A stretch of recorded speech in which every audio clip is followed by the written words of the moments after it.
Welcome. I'm Eric Fleming, host of A Moment with Eric Fleming, the podcast of our time. I want to personally thank you for listening to the podcast.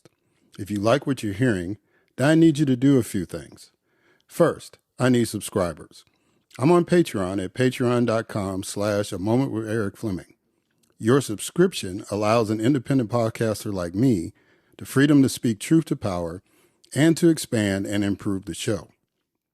Second, leave a 5-star review for the podcast on the streaming service you listen to it. That will help the podcast tremendously. Third, go to the website, momenteric.com. There you can subscribe to the podcast, leave reviews and comments, listen to past episodes, and even learn a little bit about your host. Lastly, don't keep this a secret like it's your own personal guilty pleasure. Tell someone else about the podcast. Encourage others to listen to the podcast and share the podcast on your social media platforms because it is time to make this moment a movement. Thanks in advance for supporting the podcast of our time. I hope you enjoy this episode as well.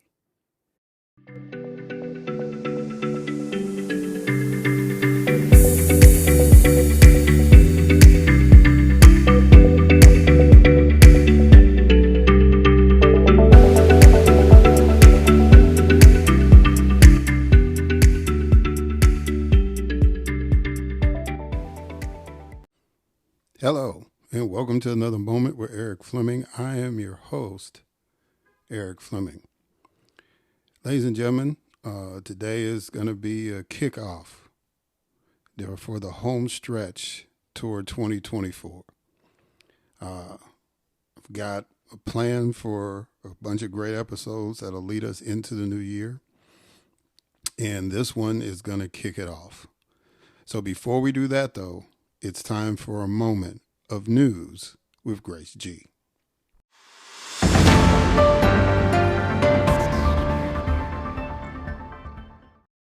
Thanks, Eric. George Santos of New York became the 6th member of the U.S. House of Representatives to be expelled. Jamie Foxx, Sean Diddy Combs, and New York Mayor Eric Adams have been sued for sexual assault under the now-expired Adult Survivors Act in New York, which allowed for such cases to be filed in court even if the statutes of limitations have run out. The G7 foreign ministers called for extending the current pause in fighting in Gaza to facilitate assistance and the release of all hostages. The U.S. dollar sank to a 3-month low as growth in the U.S. economy is predicted to slow down, leading to a potential rate cut. Life expectancy for U.S. babies born in 2022 increased by approximately 1 year compared to those born in 2021, with the largest increase seen among Black non-Hispanic Americans.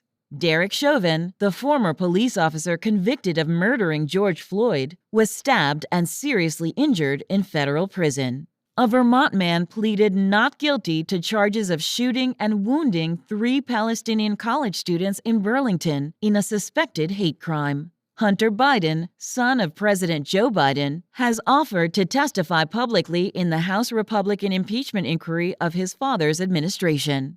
A car crash that resulted in the deaths of 2 Americans at the Niagara Falls Bridge caused a brief security scare due to initial concerns of a terrorist attack. Investigations are ongoing. The Biden administration has urged a federal judge to reject a legal challenge to the U.S. Military Academy at West Point's consideration of race in admissions. Oscar Pistorius, the South African Paralympic star convicted of murdering his girlfriend Riva Steenkamp, was granted parole and will be released in January. And former Secretary of State Henry Kissinger died at the age of 100. I am Grace G., and this has been A Moment of News.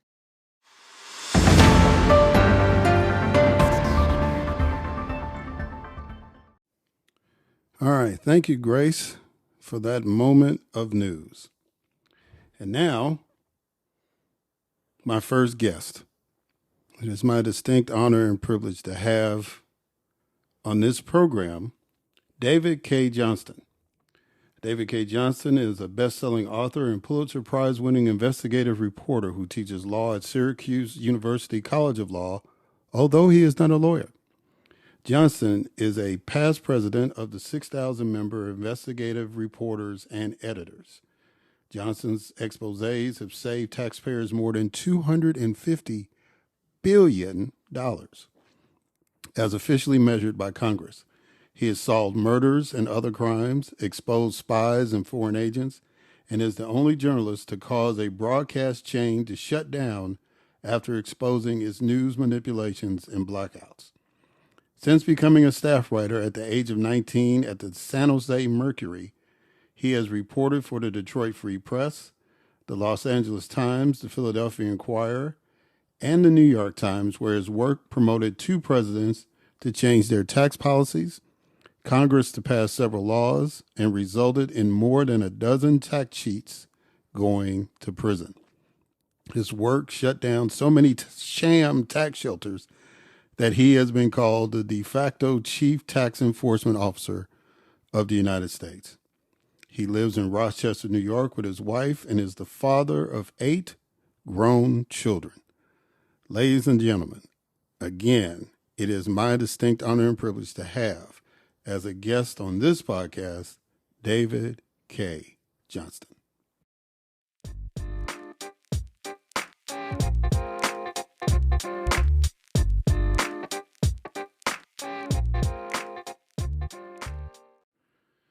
All right, David Cay Johnston. What an honor it is to have you on the program, sir. Thank you for coming on. Well, thank you for having me on, Eric. Well, I've seen you a lot on a lot of different television shows, and I've been wanting to get somebody that has studied Trump like you have, but I kind of want to do something a little different with you. So the first thing I'm going to do is something I do with other guests, excuse me, in that I give them a quote. And it's either something that they said, something they wrote in a book, or something was said about them, or related to the topic we're discussing. And then I want you to respond to that. So your quote is going to be, "The Heart Focus Group reminded us of what every con artist knows. People see what they want to see, hear what they want to hear, believe what they want to believe, and let their hopes and wishes vanquish their skepticism. Unless and until some fact they cannot reconcile slaps them hard in the face, the con's marks will keep seeing the world through the credulous and distorted lens they fashion for themselves." Talk about that quote real quick. Well, most of my career, which goes back to the 1960s, has been investigative reporting, and in particular exposing con artists, not just ones who steal money from you, but people like Daryl Gates, the police chief of Los Angeles, who I spent 3 years exposing in the LA Times more than 40 years ago. And one of the lessons I've learned from that is that con artists succeed, Donald Trump being the greatest con artist in the history of the world because he conned his way into the most powerful job in the world, because people see what they want to see. I mean, they just close their eyes. You know, if it's too good to be true, it isn't. And yet, again and again and again, we see people get taken. And once people are marks of a con artist, it's very hard for them to ever acknowledge otherwise. My reporting resulted in a number of people who were tax cheats and promoting tax cheating going to prison. And they were all offered the opportunity to get shorter sentences if they would just acknowledge the fact that what they were saying was not true. And some of them died in prison because they wouldn't acknowledge that, because that would be to acknowledge that they had been foolish. Right. And I guess I grew up with the old P.T. Barnum saying, there's a sucker born every minute. I don't know if he actually said that, but they accredit that to him.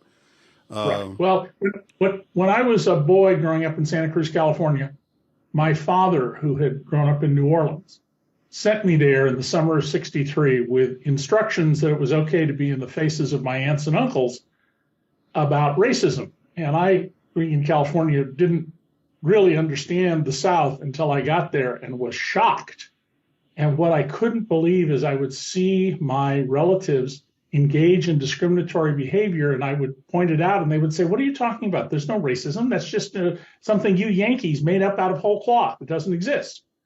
And that really focused me on the ability to deny what's right in front of you. Wow. So that kind of leads me to my next question. You covered, and this is quote unquote, student radicals, black politics, and development at the San Jose Mercury News from 1968 to 1973. One, what was that like? Two, because you were 19 at the time, from what I understand. Two, how did you get to 1968? Meaning, what was the moment you realized you wanted to be a reporter? Well, I had become a reporter while I was in high school in 1966, and I was married and expecting the first of what eventually became 8 children. And my writing for a little shopper newspaper, a throwaway paper, started getting attention. I mean, they were reading stories of mine on the radio station in San Francisco, 75 miles away. And the San Jose Mercury recruited me. I'm very fortunate that I've never applied for a job in my life. Everybody, including the New York Times, came to me. And I was assigned to cover several communities on the peninsula, Los Altos, a rich suburb, and East Palo Alto. And then I was sent to a lot of demonstrations, anti-war demonstrations and the like, where because of my youth, I could just blend in to the crowd and get a different view to cover this. Sometimes on high school, where there were high school protests. In one case, I got trapped because the cops shut the school down and I took a seat in the classroom where the teacher was very nice to me. And covering East Palo Alto, where a woman by the name of Gertrude Wilkes had for years been trying to organize people and to recognize that they were not powerless, they had power, really made me understand the degree to which it is government policies that create discrimination, that decide how much money you have, that decide the quality of your life. And particularly at the New York Times, I spent years documenting, income inequality, policies that you wouldn't know about, that on the surface seem to be absolutely even-handed. But as you begin to dig into them, you discover, no, they're really not. And, one of the best examples of that I can think of in history is one of the best investments taxpayers made was the GI Bill.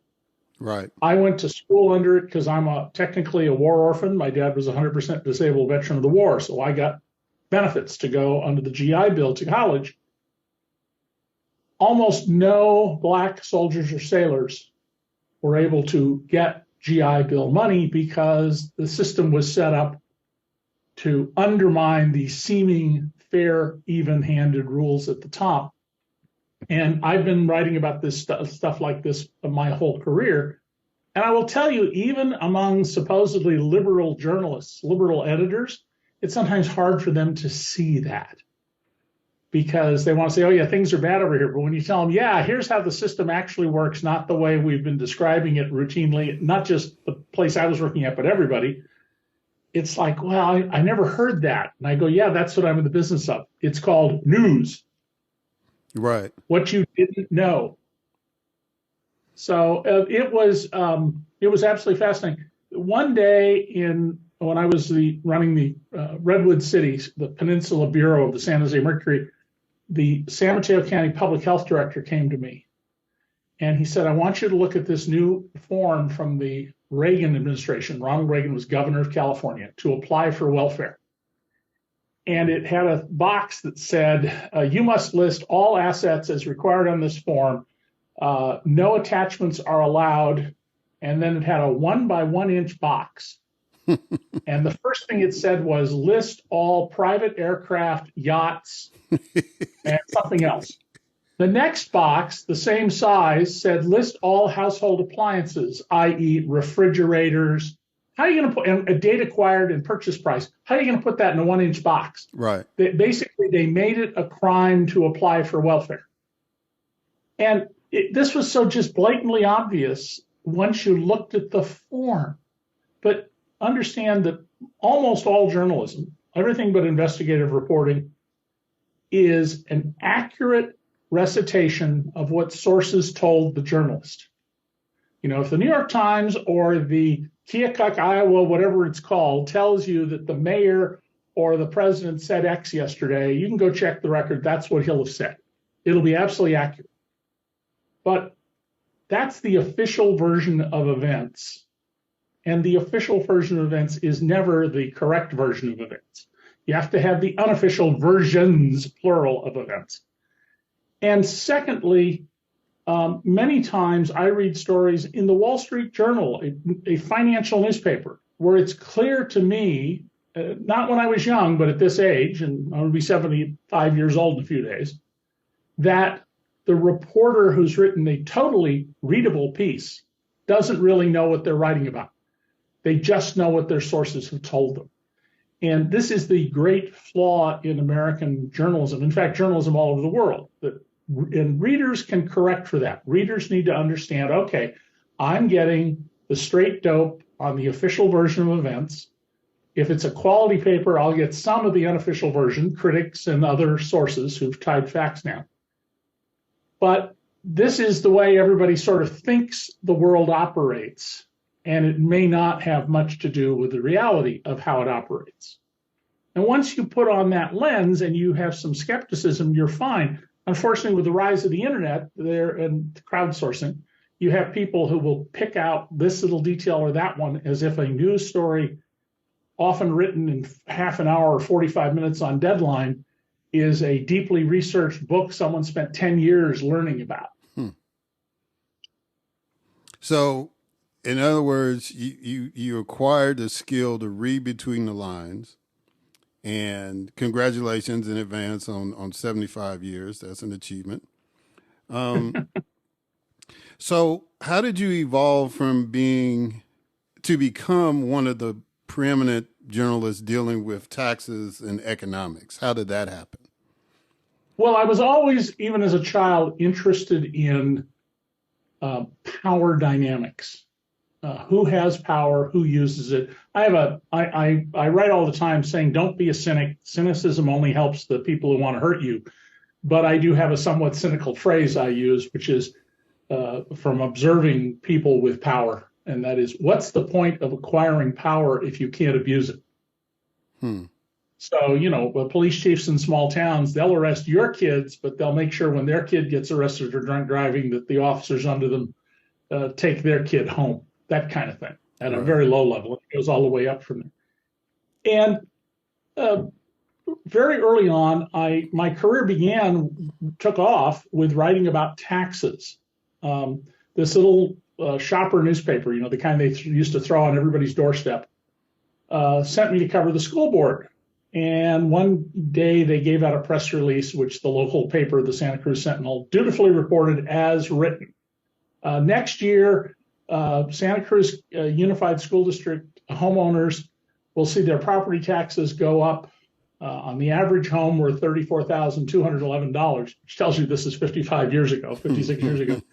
The increase will be $43.09. And I just looked at that and went, that's crazy. What if I owned a $25,000 house? I didn't own any house, or a $40,000 house.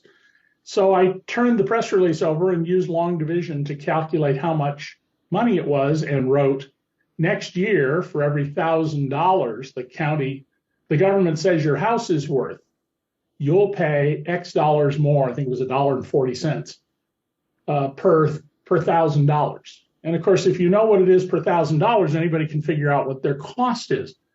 And immediately this got noticed, and other stories got noticed. And I began to realize there was an important story in how we tax people and how we spend people that was being covered only through this lens of the official version of events. And so I would notice, here's a school district like in Los Altos, which I covered, with a school with beautiful lawns and a swimming pool and air conditioning. And then I go to East Palo Alto, just a few miles away, and there's no lawn. The books are very old. The building is falling apart. There's more students per teacher. And the California Supreme Court, 2 years before I went to the San Jose Mercury in 1966, the California Supreme Court held that this policy of more money for wealthy districts and less for the schools in poor districts was unconstitutional and it had to be fixed. Well, guess what? It's 2023 and nothing's changed. It's still the same system because there's no political will to fix it. So anyway, I focused on that. I covered a lot of anti-war demonstrations, many of which were run by people who were zealous, but I don't think particularly well informed. And more and more as I learned, as I studied in school, I worked full-time for the paper and I took full-time college classes. And I began to see more and more how we create systems that perpetuate what is. And the world doesn't want to change. It's very hard to get change. I've written a lot about philanthropy. My wife was the CEO for 30 years of a large public endowment where she focused very heavily on racial inequality here in Rochester, New York, where I live. And one of the things I wrote was I was a columnist on the side for the Chronicle of Philanthropy is it's very easy to give money away. It's very hard to give money away that makes a difference. You just write a check, but you want to change things. The world doesn't want to change. You got to really work at it. Yeah. All right. Well, that leads us up to the Trump stuff.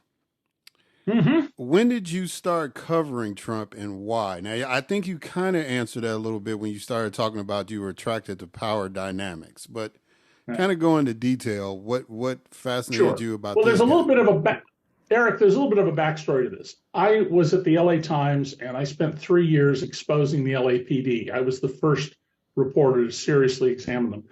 And it ruined my career at the LA Times. I went way beyond where the paper wanted to go. And they eventually pushed me off to what used to be called the women's section. It was called View. Okay. They thought I'd write soft features, and I just simply wrote investigative stories in the style of features. But there came a point when there was no point in my trying to stay. It was untenable. So I went to the Philadelphia Inquirer as the bureau chief in Atlantic City to write about gambling. And the reason was the Supreme Court in 1987 made a decision that Indian nations, which are vanquished independent nations under the aegis of the U.S. government, had a right in many cases to have casinos. And I realized immediately they were going to spread all across America. And if there's anything we know about the history of Americans and indigenous peoples, it's that whatever the white man has, he will take it from the red man. Whatever the red man has, the white man will take it away. And I was certain, as I turned out to be exactly correct, that we would see gambling all over the country, including Bible Belt places where, gambling, evil. So when I arrived in Atlantic City in May of 1988 and met Donald Trump right off the bat, I very quickly sized him up as a person like Daryl Gates, the chief of LA, someone who, if they said something, that made it true. Didn't matter what the objective reality was. If he says it, that makes it a fact. And the first time I interviewed Trump at length, which was a couple of weeks after I got there, with the connivance of his own executives, I came up with a series of questions that showed he didn't know anything about the casino business. They told me he was complete incompetent, and I was skeptical of that. I mean, what do you mean? He owns 2 casinos. He later owns 4. He owns 2 casinos, and he doesn't know what he's doing. And lo and behold, he didn't know anything. And so from that point forward, Trump routinely got coverage of whatever he said as if it was fact, especially in the New York Post. When he dealt with me, he had to know that I was going to push back on facts. And he tried again and again to get me fired. He hired some of the most successful and best paid lawyers in America to go to the Philadelphia Inquirer and then later to the New York Times to demand that I be fired. He never even got a correction because I had all my facts tied to him. And I wrote in 1989 about Donald getting to the White House. In 2015, when Donald announced, I was almost alone among journalists in America, certainly nationally known journalists, in saying he can get to the White House because politics reporters said, this is a vanity project. When he ran in 2012, he was really running for a new contract for his TV show. Yeah, Lawrence O'Donnell and I separately were the only 2 people pointing that out in 2011 and 12, and we were right. And I knew that the politics reporters had egg on their face, and they would instead of understanding what was happening and why Trump had a shot, they would dismiss him. And they did. In fact, the New York Times, which wouldn't listen to me about exposing how Donald had 12-year-old and 13-year-old gamblers that he plied with liquor and limos and hotel rooms, and who was in bed up to his eyeballs with one of the biggest cocaine traffickers in America. And there's an extensive public record on all of this. This is everything I write about Donald, as I did with Daryl Gates. It's public record or tape recorded. They wouldn't listen to me, my former editors. And after Donald got to the White House through winning the Electoral College, remember, he lost the election, he won the Electoral College. Right. The executive editor of the paper, Dean Baquet, and the publisher, A.J. Sulzberger, ran a boxed front page mea culpa to the voters. Unfortunately, as we're seeing with the 2024 election, they haven't learned a damn thing, and they are making the exact same mistakes they made before. And I'm not the only one saying that now. There are people, other journalists of prominence, who are saying the same thing. It's just astonishing. But you know what?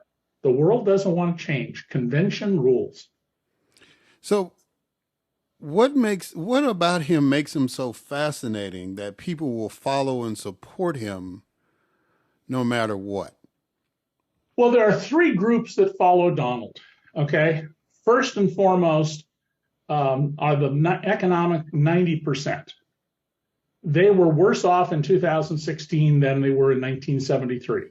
Their income was down 4%. That's like they didn't get any pay for the last 2 weeks of the year. Healthcare that used to be on top of their wages came out of their wages. Pensions, if you were at a company that had pensions, used to be on top of your wages. Now through a 401k, they come out of your wages. People in the bottom 90% were much worse off, and they didn't know why. I wrote 3 best-selling books explaining why, but a best-selling nonfiction book sells a couple 100,000 copies. That's nothing in a country this size.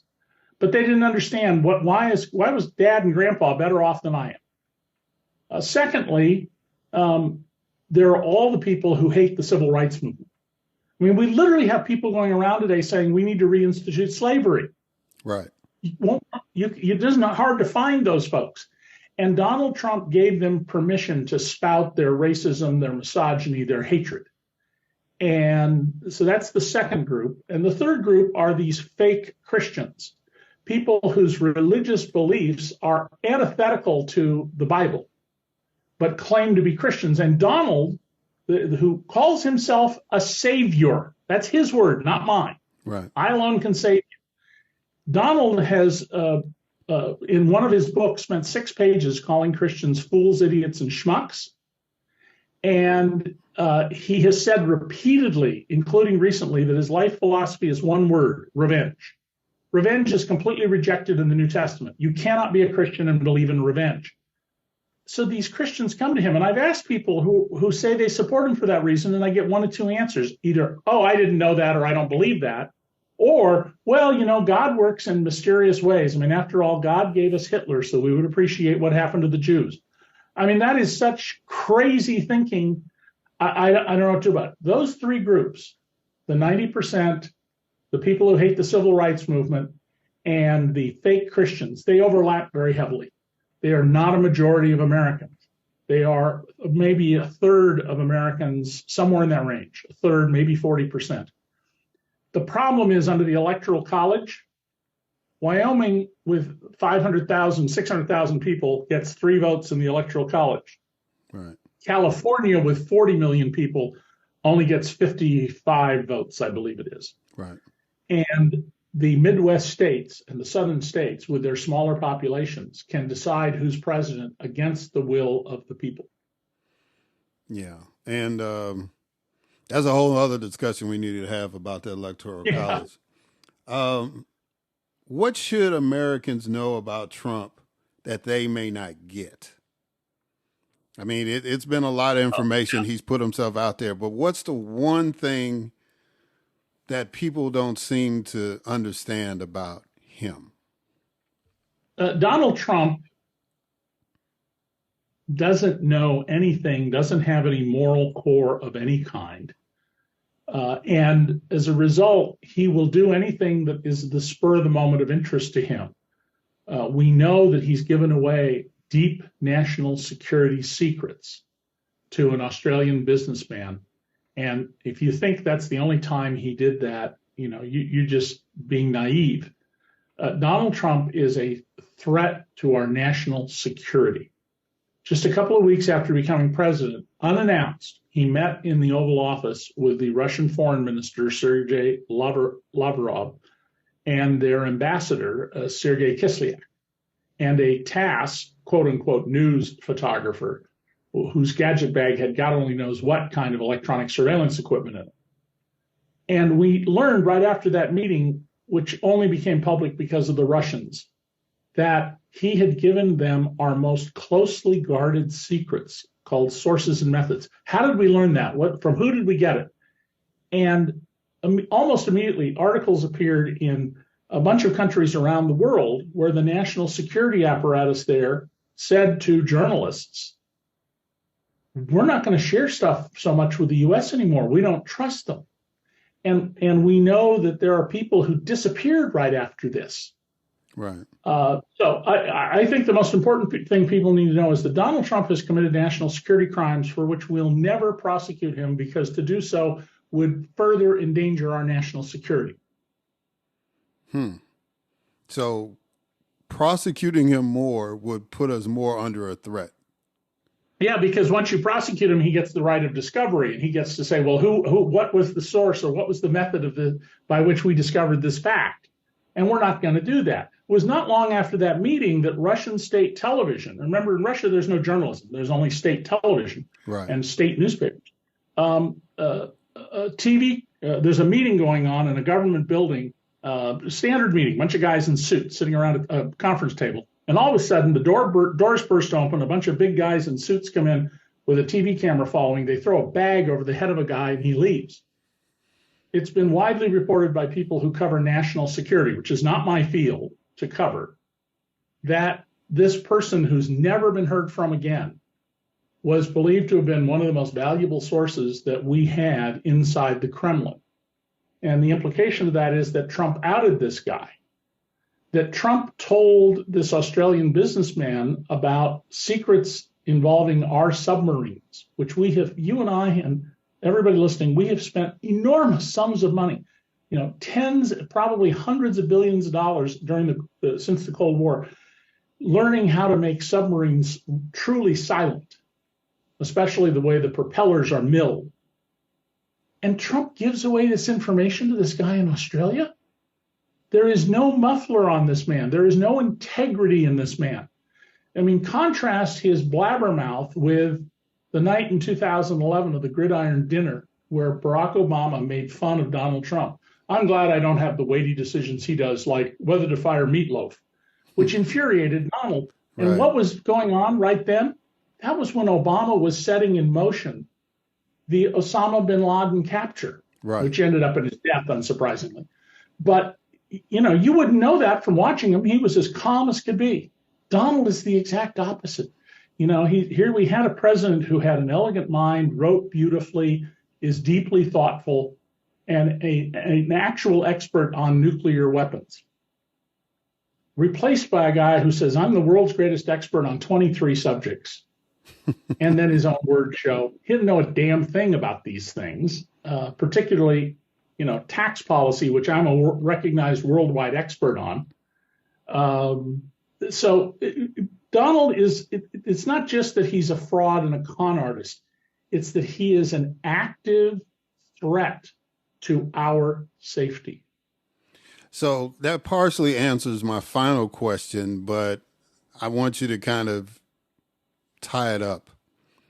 What is the danger of a second Trump presidency? We've already covered the national security piece. Donald will do what he tried and failed to do in his first term. My book, I wrote 3 books about Trump, and the middle one is even worse than you think, was about how they had compromised the government. Steve Bannon said, we're going to destroy the administrative state. What's that mean? That's fancy talk for we're going to destroy our democracy and replace it with a Trump dictatorship. And I have been saying Donald is a wannabe dictator since 2015. He's already announced that he's going to try and prosecute people who are his enemies. I will absolutely be on that list. That he is going to round up huge numbers of people and put them in what can reasonably be called concentration camps. He's going to restore his minister of hate, Stephen Miller. And he will never leave the White House if he gets back in. If Donald Trump gets back in, kiss your freedoms and liberties goodbye. And when I meet people of color, people who are LGBTQ, people who are in minority religions, who tell me they support Donald Trump, I go, do you not realize what's going to happen to you? Because it'll start at one place and it'll just get worse and worse and worse, because that's how dictatorships work. This is about, do you want to be a free people? Do you want to advance the country towards its never yet fulfilled promise of liberty for all? Or you want to have a dictatorship? It's a real simple choice. Well, David, that's a convincing argument. I don't want to see you go to jail, so I'm going to vote for Biden. But seriously, though, man, I really appreciate you coming on, and hopefully we can get you back, because I know you're a person of demand. And again, I'm honored that you took the time to be on this time. How can people reach out to you? Where are you writing, all that kind of stuff? Well, I'm now writing for just all sorts of different places as I feel like it. On Twitter and on Threads, I'm David Cay J. David Cay, that's my middle name, J. I have a Facebook page that's open for anybody where I post a lot of stuff. And I write for a variety of people, the New Republic, the New York Daily News, whoever I'm sort of in the mood for. I will have a new book out in, I hope, about a year, which will propose an entirely new federal tax system under which you won't have to file a tax return, and wealthy people will no longer be able to escape carrying their full burden. Well, I definitely much simpler system. Yeah, I definitely look forward to that. Well, I'm also trying to write it so that anybody who got through 8th grade will be able to understand it. That's the real trick. So 10th grade, I'm confident I can do. I don't know if I can get it down to 8th, but I'm trying. It's a very simple system that's right there in front of our eyes and nobody saw it. That's part of what, my career has been about, is seeing what's hiding in plain sight. Well, that I would greatly appreciate. However low, if you get it down to 6th grade, that'd be great for me. David, thank you for coming on. Appreciate you. And we'll catch y'all on the other side.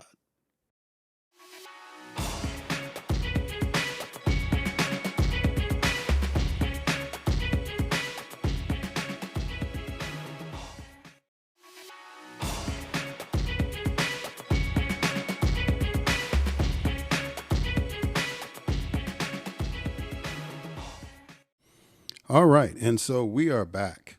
And again, I am honored that David Cay Johnston graced us with his presence on this podcast. I've been seeing him on TV for a number of years, and to be able to get him on to talk about his background and about former President Trump really was a treat for me, and I hope it was a treat for you. And I know you could tell that we were really only scratching the surface, even though we talked for a little over half an hour. So as 2024 kicks into gear, the election, I'm pretty sure that we'll try to get him back on. And I'm sure he'll be more than willing to talk about Donald Trump. But now I have another guest. And I am also very, very excited to have this sister on. Her name is Jerri Williams. Jerri Williams is a retired FBI agent, author, and podcaster who served 26 years as a special agent specializing in major economic fraud and corruption investigations. She's now on a mission to show the public who the FBI is and what the FBI does.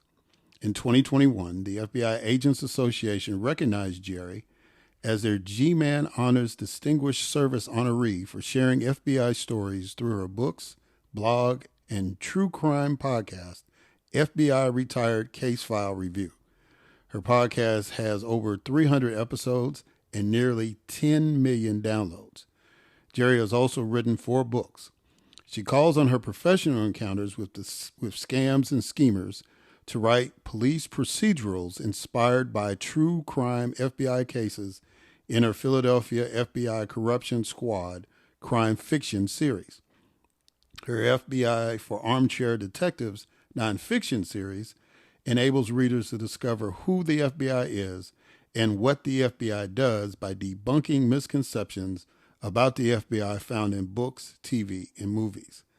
Based on her independent study of how the FBI is portrayed in the entertainment industry, she is under contract with major TV studios as a consultant, helping producers and showrunners get the FBI right. You can learn more about Jerri and her creative work at www.jerriwilliams.com. Ladies and gentlemen, it is my distinct honor and privilege to have as a guest on this podcast, retired Special Agent Jerri Williams.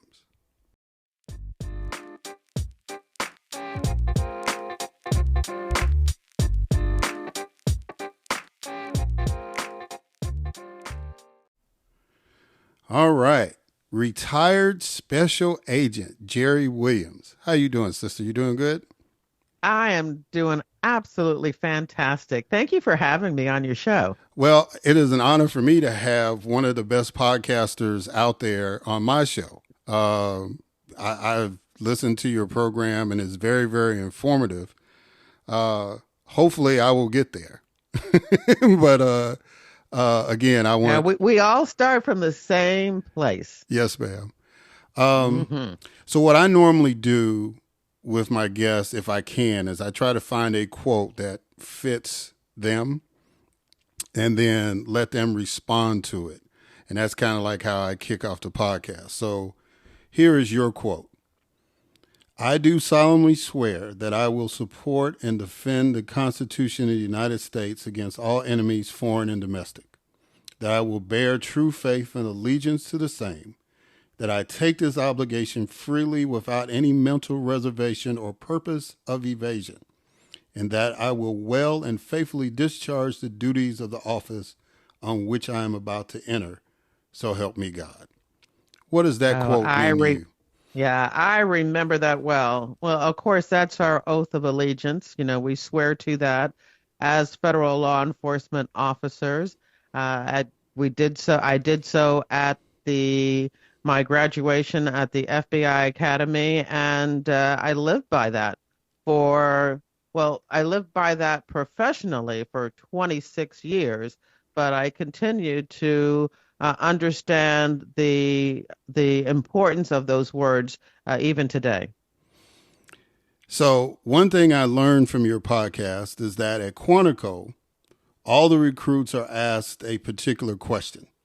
What is your why?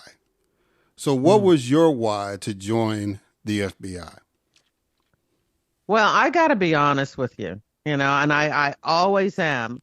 When I first learned about the FBI, I was not one of those agents who had been wanting to be an FBI agent all of their lives. I hadn't even thought about it. I was a juvenile probation officer in Newport News, Virginia. I was making $14,000 a year, and I heard that the FBI was hiring people at $28,000 a year. I would double my salary. So my initial interest, being honest, being real, was all about the money. Now, I was in a quasi-law enforcement job. I was a juvenile probation officer, and my roommate in college, I went to Morgan State, hooray for HBCUs. Amen. And she was a police officer in Baltimore. So I knew about it. It wasn't like I was entering and I wasn't even interested in law enforcement. I was already in the industry and I already had connections. But my main interest, what piqued my curiosity, was the salary. And then as I went through the recruitment process, then I learned about what the FBI did and, who the FBI is. And that's when I started to develop my interest in this is serious stuff. And yes, I know I can do it. Did you ever think your race or gender could be a challenge in achieving your goal of being an FBI agent or being successful once you got in the agency? I did not think that at all, especially since I don't know if you can hear that. Yeah, I'm sorry. that's I got okay. little kids in the background, but especially since I was recruited by the FBI because I was a woman and a minority. They were having a serious effort trying to diversify the FBI, and that's when I, saw the notices and the advertisements for, women and minorities to consider applying. So because they were reaching out and wanting me, I just never even thought about that may end up being a challenge, which again, I'm always open and honest about that. For my first 4 years, it was difficult. And there was a time where I felt that, was almost a breaking point. And I was thinking, this is not for me. I don't seem to fit here and I'm going to quit. Luckily, I didn't quit. I persevered and things just got better as I became more confident in myself and the fact that I was chosen, I was hired to be there, and I had a place and a reason to be there. As I became more confident with that and started to take on more responsibilities and work cases and really demonstrate the fact that, yeah, it says special agent in front of my name, just like it does everybody else's, and I can do the job. Things got just so much better. Still some challenges along the way, but definitely none to the level for anyone not to consider this as the best job on earth. So you experienced what now the young people call microaggressions, but you reassured yourself based on the fact that you were recruited, and that kind of kept you going and in pursuing and staying in that career for as long as you did. Yeah. And, and you're hearing some of these things now about affirmative action. And because I was recruited, that also was, some of the motivation for that micro aggression. Why is she here? Why are they here? Do they deserve this? Do they belong? And so, I truly believe in affirmative action when you want to diversify, an organization, a group, an industry, but that there is a double-edged sword in that because, there's that unvalidated, unreasonable thought that that person was selected because they were a minority or a woman, which may be true. But the second part is, and they're not qualified. That's the part that is absolutely erroneous and can make me so angry when I hear that, Yeah, I know. Trust me, I get it. I also get the fact about the money because my dad was a bus driver in Chicago, and he took a job with the Chicago Police Department, and when I was born. So I asked him, why did you pick that time to leave the CTA to join the Chicago Police Department? He said, because of the money. You were here. I had to pay for you. So I went for the money. So I definitely understand that. mm-hmm. And again, just because your motivation may not be because I want to serve and protect at the beginning, that doesn't mean that you don't get into that mindset as soon as you step across the FBI Academy or the Police Academy. I mean, you're indoctrinated. That's the purpose of you being a part of a group, and you soon learn the other reasons for you to be there, because if you don't, you won't be there for long. That's right.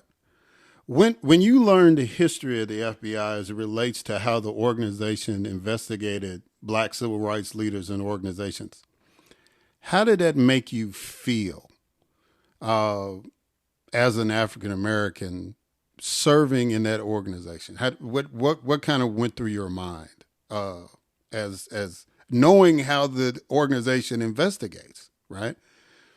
Oh, absolutely. Yeah. I mean, I was as angered and frustrated and disappointed as anyone else would be in learning about the history of the FBI and their interactions and treatment of our biggest leaders. Martin Luther King, using illegal and unauthorized electronic surveillance, on him and his groups. But I always like to stress to people, but isn't that a reason for us to become part of this organization? To be able to be there, to see that, to reject it, to raise our hand, to, blow our whistles, when we see something like that. So it's not a reason to reject law enforcement as a whole or the FBI. It's a reason to get in there and to be able to, bring a different mindset and a different thought behind it. Because, I mean, unfortunately, Congress and the Justice Department and just the anger of, people got the FBI at that time on the right path, indicating that this is not what we expect from our FBI, and making that known. But it's so much more than that. I don't want to kind of blow it off and make an excuse. That happened. That's a reality, and it makes me angry. But I know that myself and the minority agents, the black agents who are in the FBI, who were in the FBI since then and are now, that kind of stuff is not going to happen again. Right. And, it's always better to fight inside the arena than outside. Oh, absolutely. Yeah, if you can't get in the arena, you can't get into the fight. Right. And it's like, it's one thing for the outside agitation, but to actually be in there. And I remember being a legislator, I got into a debate with another colleague who was like, we should just leave the building and march and all that stuff. I said, the reason why we are here is because people march to get us in here. Our job is to fight the fight in here, not to walk out with our friends protesting. We're the ones that can make that change. So I definitely feel you on that answer. It's always better to fight the battle inside. Absolutely. And I hope, well, I know while I was there, I did not see any of that, that biased or discriminatory behavior towards the African American community.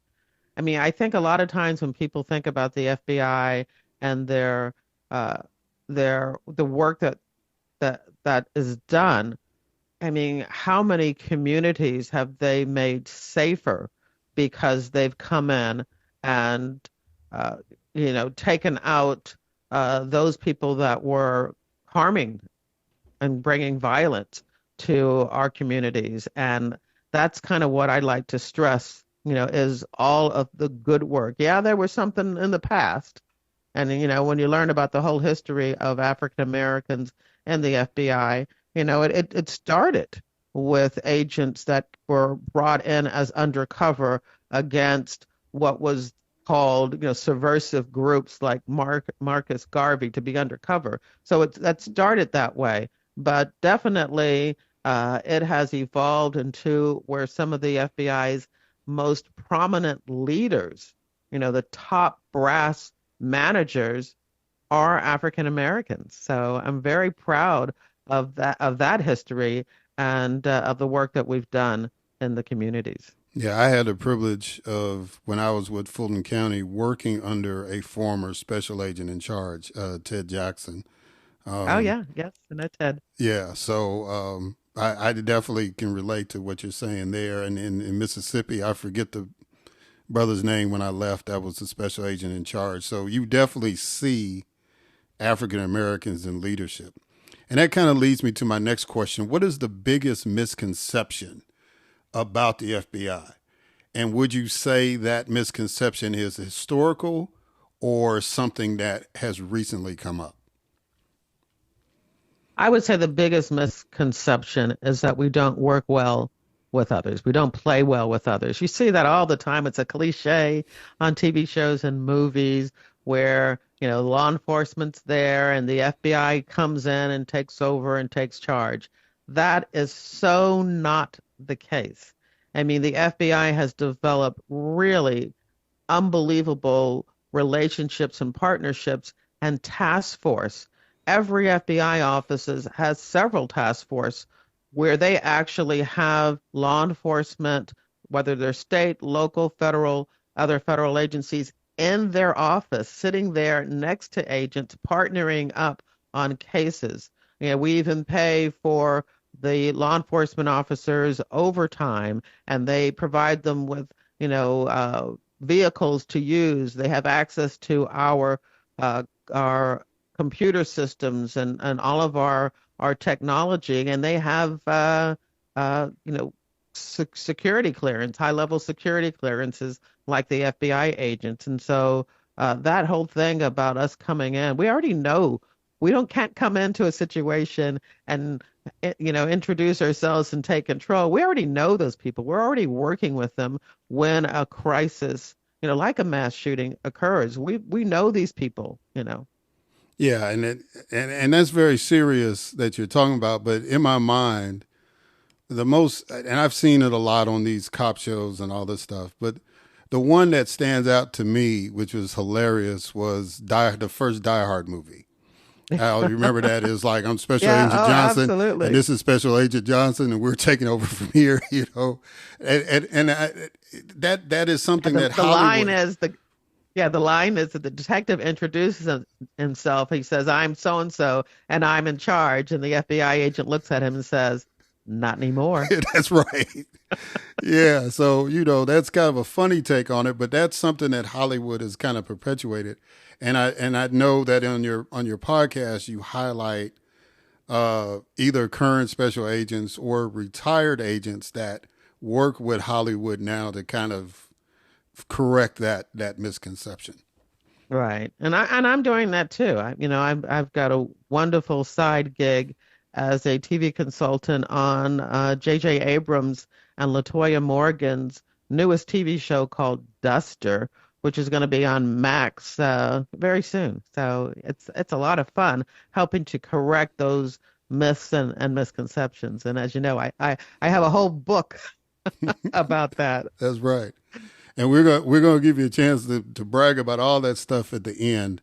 But I want to ask you a question based off of an interview that you had with Director Wray. And it was something that I thought was really, really interesting that he pointed out. He said on your podcast that FBI agent recruitment is at an all-time high. Why do you think that is? And do you think your podcast is contributing to that positive view? Wow. I think when it comes down to it, people realize the important work, the good work of the FBI. Not only do they see it in the news and hear it every day, but again, those TV shows and movies play a very, very vital role.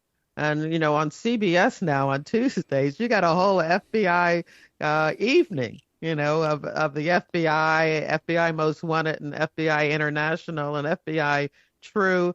I mean, so people are they're seeing it on a fictional, level, an entertainment level, but those stories are coming from, true cases. And so I think that's why, because the mystique is real. What people hear about and see, it's real. That the work that the FBI is doing to keep Americans safe from terror, from international spies, and of course from violent crime, every single day. So I think that's why. And I would like to think that my podcast, with now, over 300 episodes, is also allowing people to hear those stories and to understand, who the FBI is and what the FBI does. The reason why that answer that Director Ray gave was, on the news, we see people on both sides of the political spectrum saying defund the police. And now that's becoming more direct by a certain group of folks, defund the FBI. And to hear him say that he's busy flying around, all over the country to graduate, to attending, well, not flying, flying over around to check on offices, but to go to every graduation and just see the number of people graduating and seeing the number of people apply. That's why it kind of struck me, because it seems like there's a political movement to not support the FBI, and people are joining regardless of that.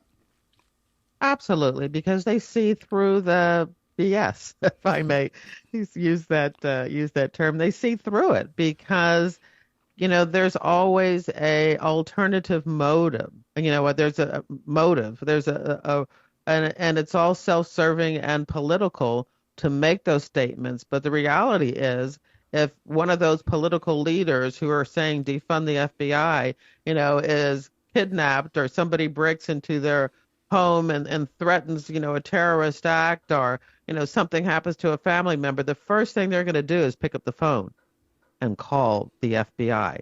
So whenever someone talks about defunding anything, and I understand the concept, I'm not an ignorant, to the fact that what defunding means is taking some of those positions and resources that the police are doing that they don't really have the manpower or the expertise to do, and give it to someone else. So I understand that. But sometimes when you hear defund the FBI or defund the police, people are actually talking about dismantling. And for those people, I'm thinking, are you nuts? There is a purpose, even if the FBI or the police come into your community, they're hopefully they're there to make you safe. They're there to help you, to live your lives, and for you to be able to get to work and take care of your kids and all of that.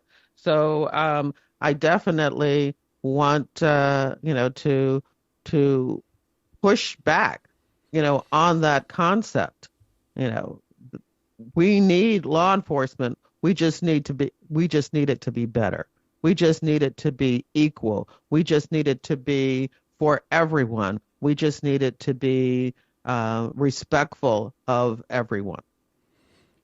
Now, you specialized in white-collar crime. What fascinated you about that, one? And two, was there a specific pattern you saw in victims of certain financial crimes? I know you can kind of profile the perpetrators. You kind of can see patterns. Were there patterns in the victims that you, as somebody that dealt with that crime, that you saw that hopefully people can learn from, or to avoid? Yeah, first of all, I am fascinated by fraud. It just blows my mind what people can say to themselves that makes it okay for them to take, say, an elderly couple's life savings and just walk away, or a desperate mother who is trying to get a loan, for a mortgage to house her family, and cheat them out of, their money so that that's no longer possible, or a desperate business owner who's trying to get, funding for their property, and they end up with a a loan broker who, again, steals their money, a telemarketer who steals their money, all of those frauds that are happening. And I'm fascinated what they say to themselves that lets them do that, because what I know is common for most victims is desperation. Hmm. Most people fall for frauds when they are at their most vulnerable state, where they are looking to find ways to make money, to get a job. There's so many frauds that are associated with people trying to find employment, and it is just amazing to me that a fraudster, a con artist, can smell that desperation and then use it to their advantage to take money through deception, through lies from people who were trying to get money, and they're losing it at the end. That to me is just even more evil than somebody who, without a thought in their mind, shoots somebody, holds them up by gunpoint. And I have this saying, I thought this was the quote that you were going to use for me, where I say, with a gun, you can steal hundreds, but with a lie, you can steal millions. Yeah, I couldn't find that one, but that's a great one. That's on my website. Yeah. Okay, I didn't see that one, but yeah, that's a good one, and that's a valid point. It just seems as though that more people are vulnerable to a lie than they are to being physically assaulted or being physically threatened. Oh yeah, look at your emails every day. Look at your text messages or the phone calls. There are more people trying to scam you than you ever, need to worry about from people that are trying to do you physical harm. Right, and especially during this joyous holiday season. Oh, absolutely. This is the time for giving, and this is the time for taking. Yeah.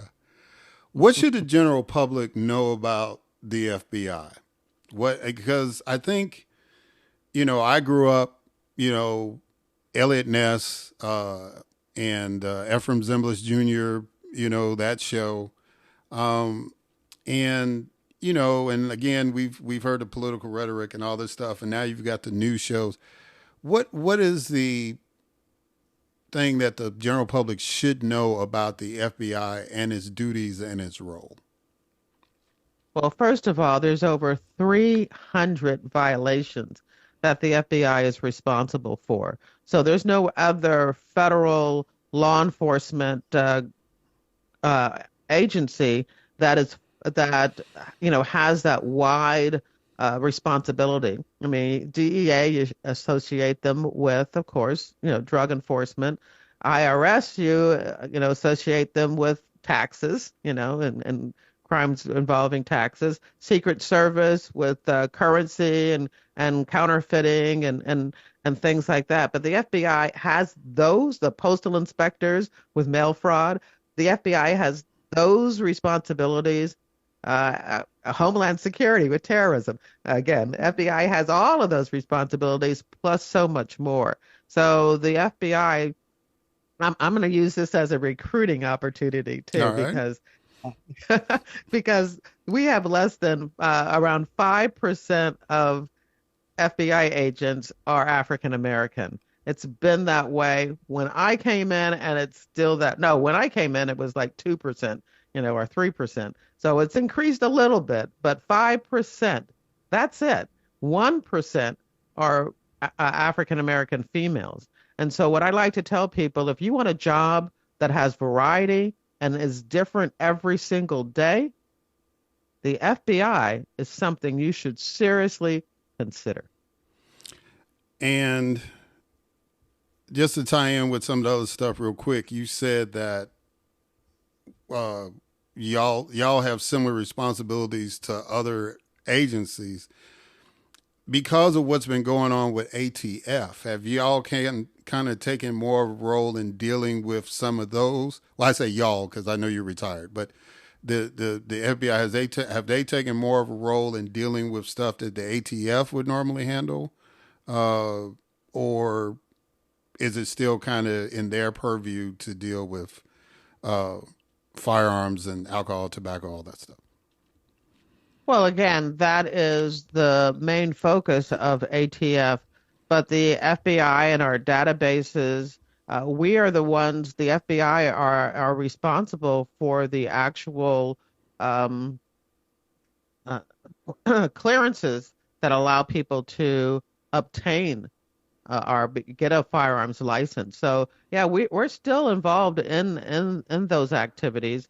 But if there is, say, a mass shooting or some type of gun violence, we do go to the ATF, to have those traces and to look at where those guns have come from and the transfers of those weapons. So yeah, we work very closely with them, but we do have responsibilities in that area also.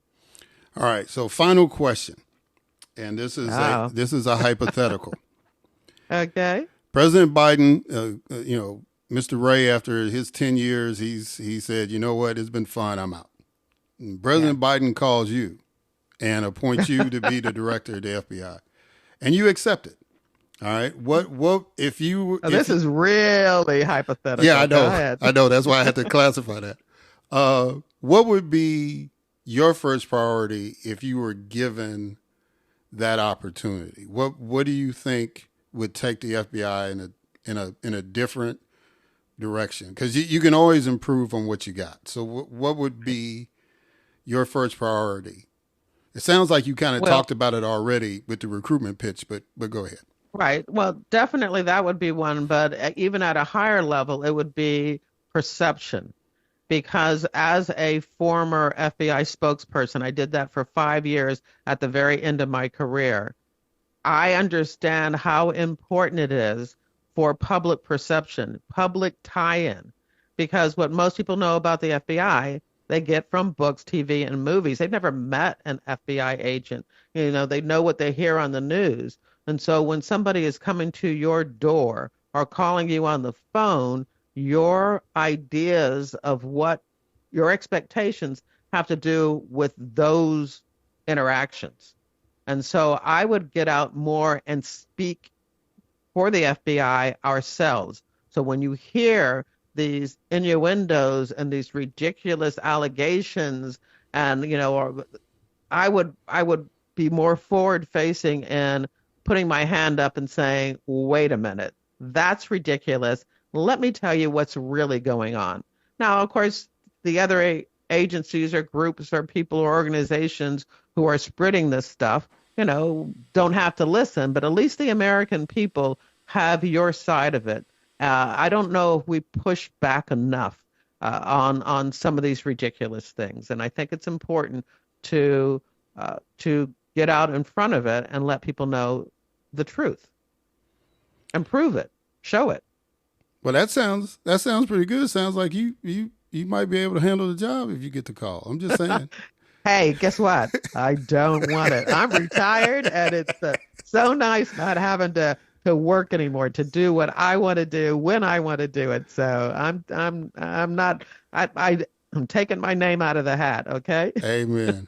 Okay. All right. So this is the time of the program to promote stuff. So talk about the website, the podcast, all that stuff. Yeah. So since for the last 8 years, I have been on a mission to show the public who the FBI is and what the FBI does through my books. I have 2 nonfiction books, FBI Myths and Misconceptions, a manual for armchair detectives, where I go through 20 cliches about the FBI that are in books, TV, and movies. I also have a wonderful, fun little word search puzzle book, and then 2 crime novels where my main character is an female FBI agent, of course she's black, who is fighting corruption. And one book in the Philadelphia strip club industries. That's a little racy and raw book. And then the other one on a Ponzi scheme that is actually inspired by one of my real cases, the $350 million Ponzi scheme I worked. I also have the podcast, I'm busy. I Yeah. also have the podcast where I have over 300 episodes where I interview exclusively retired FBI agents, and they break down a case from the beginning of the case to the very end when hopefully somebody ends up in prison. So that's the kind of stuff that I'm doing. Again, working with Hollywood, trying to make sure they get it right, when it's possible. Entertaining is their goal, but if we can also educate at the same time.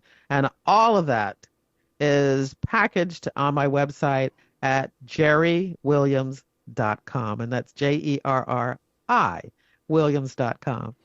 All right. So tell the folks the actual name of the podcast. The podcast is called FBI Retired Case File Review. No. And it's available wherever you listen to podcasts. Yeah, and ladies and gentlemen, it is an awesome podcast. You will not be bored. Listen to war stories from retired agents. It is fascinating stuff, and it's very revealing. And like I said, I used it listening to it, used it for the research for this interview, and put it on my favorites because you're an incredible interviewer and storyteller. So. It is an honor for me to have you on this podcast. Maybe I can get you back on to tell me the story about the research for that novel about the strip clubs in Philadelphia. Oh, yeah, that was based on a real case too. So yeah, we could definitely talk about that.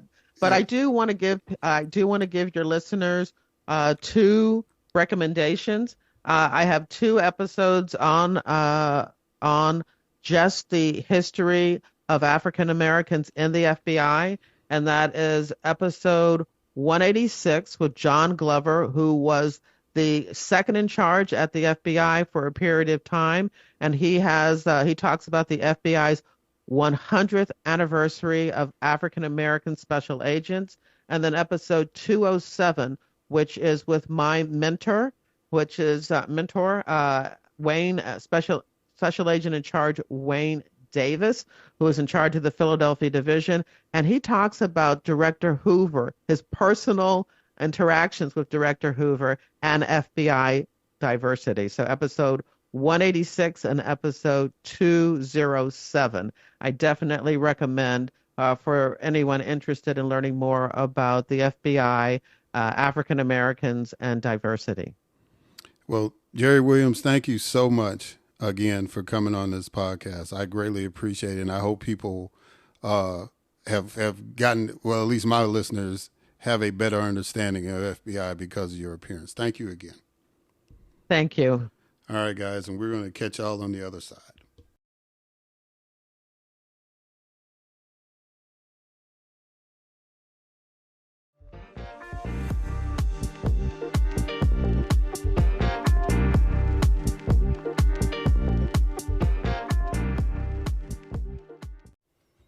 All right, and we are back. So, Miss Williams wanted me to convey that she really enjoyed doing her job. And I told her, I think people in the interview can sense that. So, but I told her that I would make sure that I would emphasize that she really, really was happy in her career, and she really enjoys what she's doing now. As a retired special agent, promoting the FBI. And I think it's important for us to have people on who have been through the fire and to get really candid responses about their experiences, especially African Americans. So I am so glad and so honored that she took the time. All right, ladies and gentlemen, that's it for our program on this episode. And I want y'all to look forward to future episodes as we're going to try to continue to get quality guests on. And I'm still going to do some hot mics, but as stated, as we get more guests on, a lot of my takes to be timely will be on Patreon. Excuse me. So please subscribe on Patreon, patreon.com/A Moment with Eric Fleming. And if you want to hear my hot takes on some contemporary issues that we will not have time to get onto on the regular podcast. All right, guys. Until next time.